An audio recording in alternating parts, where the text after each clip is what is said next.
Hello guys, Fantasy Fiction here today, and today we're going to talk about making books that are bestsellers, award winners, make you famous, they sell worldwide, all that stuff. So, um, I'm going to start by actually looking at a song, and if you don't know this, shame on you. No, you're just a new age type of kid, obviously. If you're an adult, even more shame on you.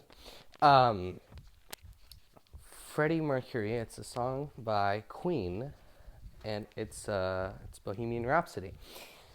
It's probably one of the most famous songs in the world. So why is it so famous, and why does it spread worldwide? Well, basically, and if you've watched the movie Bohemian Rhapsody, you know this. Freddie Mercury based the song off of different references, different whatever. He based it off of all the many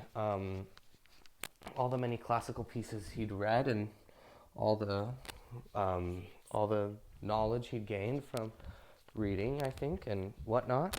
And he had a lot of references in there. That's the important part. He had a lot of references in there, a lot. So what happened was, when people looked at the song, instead of hearing some, I mean, it's good to have a philosophy, but there's two parts to a book, and I'll get into that later. Right now I'm going to talk about references. So that was me reminding myself, if you didn't catch that, Sly, right? YouTube Hacks 101. Anyway, so basically, you want to have references in your novel.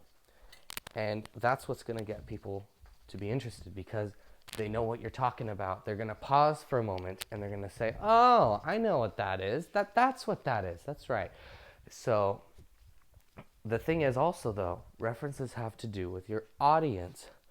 So almost everyone has read, in America, almost everyone in America has read Romeo and Juliet. Almost everyone in America has read Oedipus. Almost everyone in America has read, well, many classical pieces. You have to reference those. If you reference those, people are going to get it. And you don't have to apply to everyone in America. It could just be your target audience. And that's what you reference, you see. That is the trick. Who is your target audience? What is their knowledge? What facts do they know about history, about art, about literature? About history, basically. What can you reference to? What will they know if you're talking about?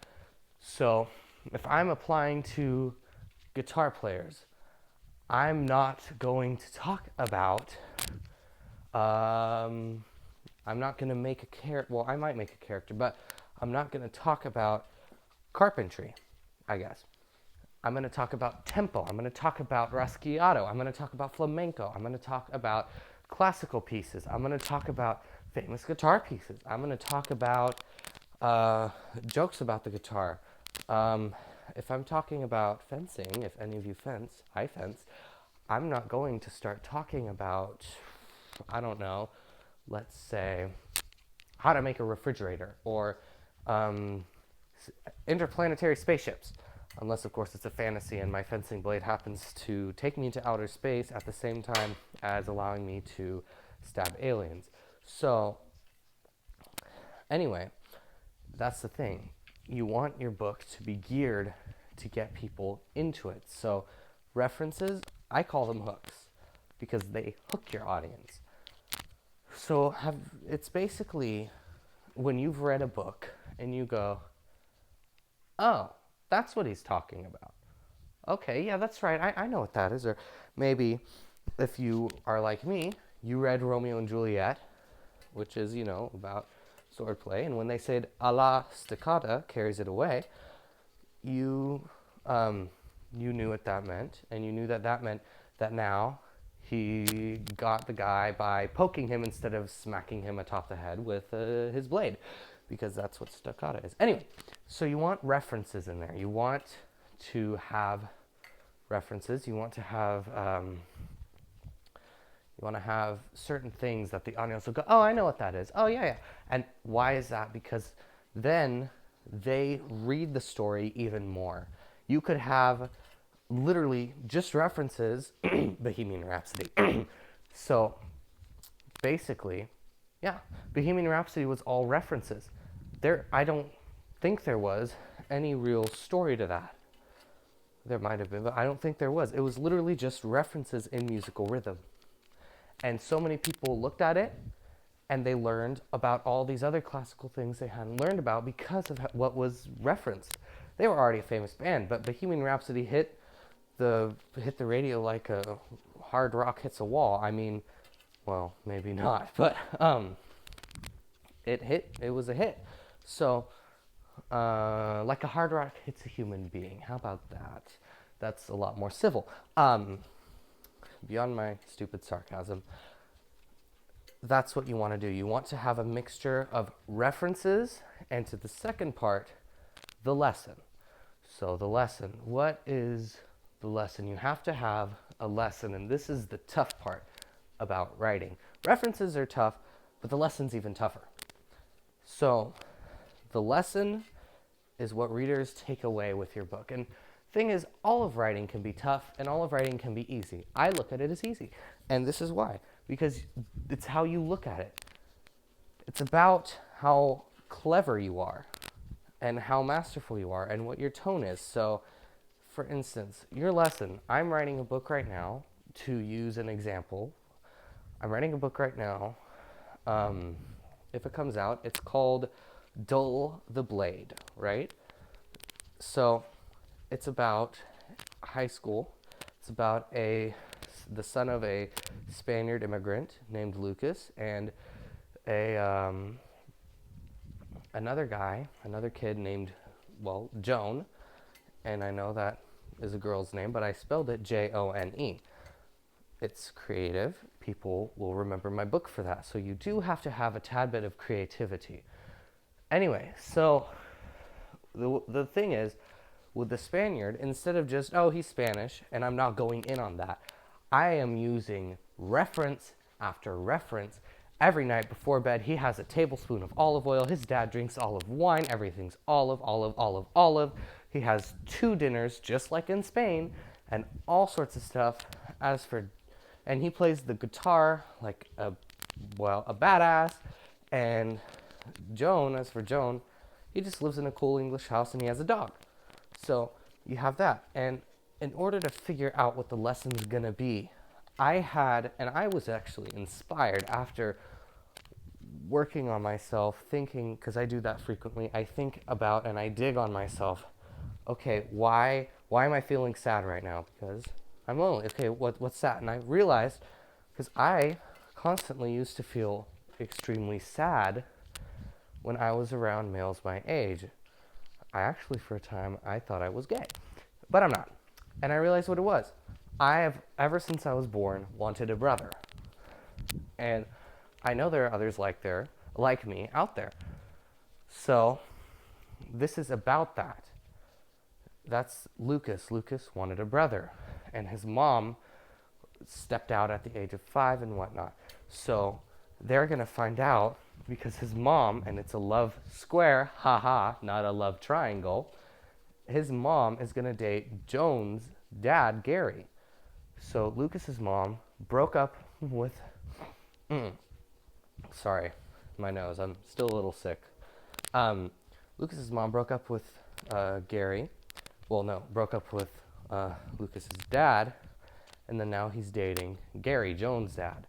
So they're going to find out that they're technically step brothers, or as I call them, step devils. This is my own thing. Later in the book. And it's after they wish they were brothers, right? Because they get along so well. And that's what the story is. Because even with that, they're going to basically adopt each other and say, you know what, we're going to be adopted brothers. And then at that point, the story's going to be, even though you want a brother, you can still have a friend. And even though you want this, you can find a substitute. It's not just that you're basically damnated to, you won't have a brother. You don't get to have a brother. You don't get to have whatever you want. And you're just going to long for it for the rest of your life. And you're never going to have what you want. You're going to be empty and you're not going to be complete.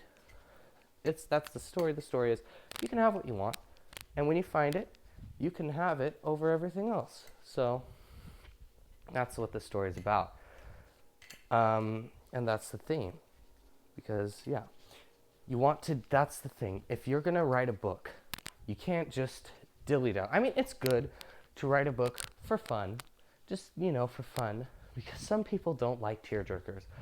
You could write a humor. You could write just for enjoyment and for, for enjoyment, I guess. But it's important to write a book for the purpose also. If you want to write a book that's going to be famous, you have to include hooks. Write it for enjoyment and include hooks. If you want to write a book that's going to teach people something, maybe a sly little lesson. And also, that's another thing. You don't have to limit yourself to one lesson. If you do that, your book is going to feel very, very, very, not dense. It's not going to feel dense. Because if your book only has one thing going on, and you have to wait till the end of the book to have that one thing work, well, that's just a pain. I don't want to wait till the end of the book. Give me the story right now. I'll read it, and I'll finish it. Otherwise, what's the point of the book? So, that's the trick. You say, what else can be learned? That's the question you ask. What else can be learned? Well, what's wrong with my characters? What won't people like? You find that out, and you include a lesson. And that turns into a subplot. Maybe one of your main characters, if not your main character, is not a romantic at all. And he's horrible about that. And maybe it'd be cool if he had a girlfriend. Well, he might, as a subplot, and a funny frickin' subplot, go to a male charm school, if there is such a thing. You can invent it. And how funny would that be? He goes to a male charm school, and he has a romantic relationship.